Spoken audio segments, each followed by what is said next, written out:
Can a kidney disease patient consume chia seed? Can a kidney disease patient can enjoy a piece of mutton?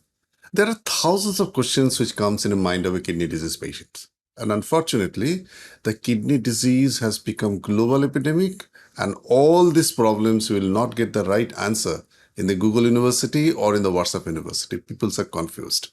To understanding their problem, to answer their questions which is coming to their mind, in coming Sunday, that is 25th of May, I have organized a free webinar. I repeat, a free webinar for all the patients who are suffering from kidney disease to answer their queries, to discuss the different aspect of the kidney disease. And please don't forget to register for this webinar for 25th May, that is coming Sunday, 8 a.m. Indian Standard Time. I'll see you there. Those who are joining from Bangladesh, you all can register yourself in the same link, but for you, the time will be 8:30 a.m. of the Bangladesh time. See you there to answer all the queries related to the kidney disease, to discuss the different aspect of the kidney disease problem.